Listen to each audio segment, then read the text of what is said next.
Fraser Valley News, Les Talvio and Cyrus Center, and we're in the new Switchback, which is is it the best way of describing this is supportive housing, or how would you describe it? So it's low barrier supportive housing for youth. It'll be staffed 24/7. There will be a minimum of 2 staff on site. It's for youth ages 16 to 24. It could be a single individual. It could be a mom and her child.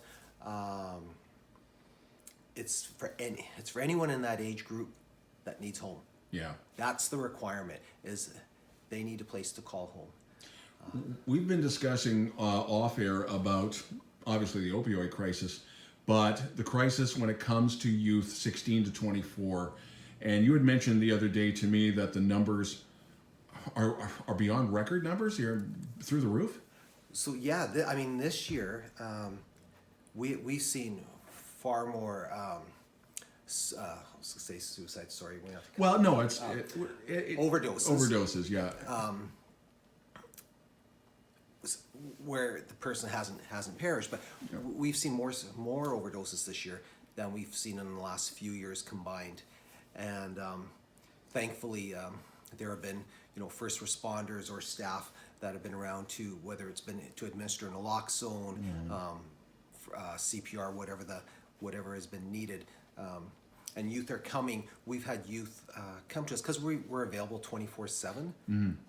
We've literally had youth show up at our door at 1 o'clock in the morning, and because they've just used and all of a sudden collapse and are in full overdose. And so staff have literally have saved lives. Yeah.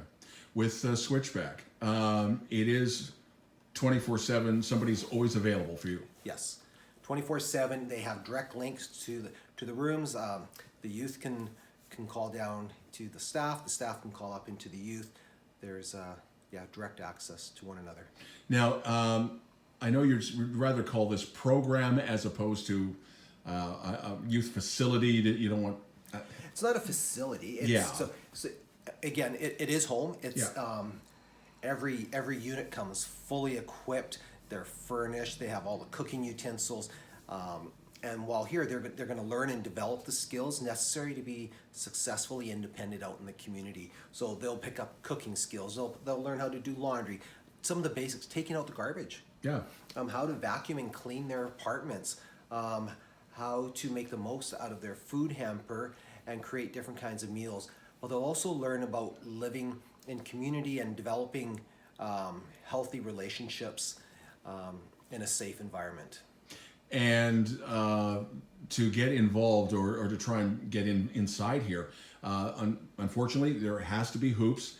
So go to the Cyrus Center website? So there are applications online, and they can be filled out if they have a worker in the community, they can apply to move in. So currently we have space for 22 youth, and all 22 spaces are now filled. Youth are going to be moving in stages, so we're really excited. This Monday will be our first move-in. So we have five of the units will be filled on Monday, and then there'll be following that there'll be another 5 after Christmas, and so on. But we actually are going to have youth here before Christmas, and So they get to put up their own Christmas trees too. Yeah, they do, and the staff are very excited to be able to welcome them home. And we were talking off air. The neighbors are fully supportive. In fact, a school just down the street, the principal was quite happy. Yeah, we're going to be involved with the school. Some of our residents will be involved in reading with the kids at the school. We've talked to many of our neighbors. Some have offered to do some baking for us. We've given individual tours in a COVID-friendly manner. It's really exciting to be a part of this in Chilliwack. I mean, Chilliwack is really leading the way here in the Fraser Valley in how to provide services. City Council has been so supportive. The mayor and council made this possible. The city put down a huge down payment on the building. BC Housing has been an amazing partner in buying the building and funding the operations end of things.